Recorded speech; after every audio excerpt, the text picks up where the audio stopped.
Well, day 4, I just want to say thank you to everyone that's been commenting and watching the video so far. So day 4 is one I haven't tried before. So Distillers Choice Longmorn Distillery. It's a 40%, no age statement, and matured in 3 types of oak.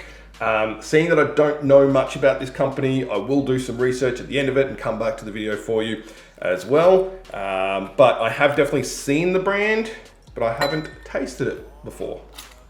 So,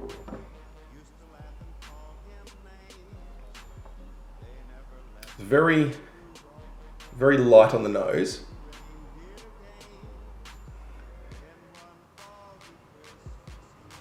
Very green apple-ishy, like very light green apple.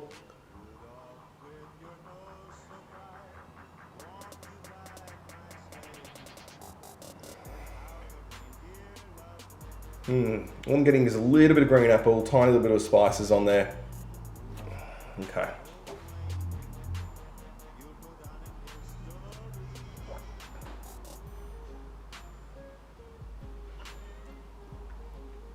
It's not a terrible whiskey. It's very light in flavour, so it goes same from the nose.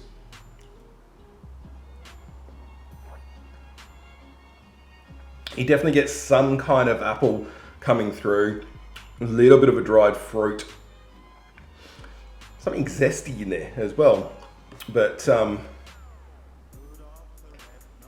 it sits for a little bit. It's probably a medium finish on this. It's not a long finish. It definitely doesn't drop off like some of the other ones have. It was there and gone. The day 2 was just, Glenfarclas one was just gone in an instant. This is probably a sit back and enjoy bottle, but going off that non-age statement at 40%, see if that even focuses, I would say that that is probably a sub $100 bottle.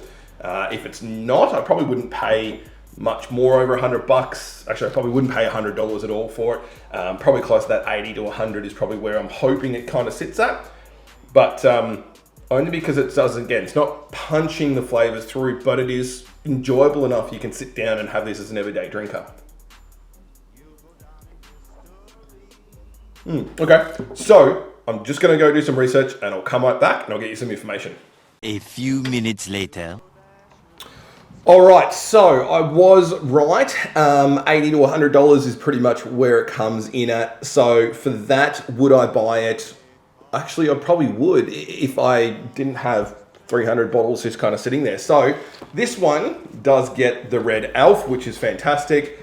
But the big question is, would I be giving it as a gift? I think during Christmas time, I think I would. Again, to people that haven't really experienced much in the whiskey world, I think that this is quite an enjoyable whiskey. So a little bit of history. Established in 1894, just around the time Longmorn Glenlivet Company was founded, this distillery has graced the Speyside region for many years, producing bold, delicious flavors in its whiskey. The distillery went through some expansion in 1972, and now owners Perron Ricard took over the distillery in 1978 as Shivers Brothers. This distillery still remains unknown to most, and there is no reason why, as this whiskey it produces is amongst the highest quality in the world and delights the palate. The distillery produces 3,500,000 litres of whiskey per annum, and you should expect this whiskey to give you sweetness, spices, and wonderful mouthfeel with honey, apples, and toffee. At least I got the apples right. Longmorn is certainly a premium single malt, and the solid purple box with leather at the foot of the bottom displays a whiskey that deserves applause. It has a unique Speyside character that is produced from natural ingredients sourced from the local area. It really doesn't matter on how this is matured, as it's joy to drink. The whiskey is matured in 3 types of oak: ex-bourbon hogshead, ex-oloroso sherry casks, and ex-bourbon barrels, bottled at 40%.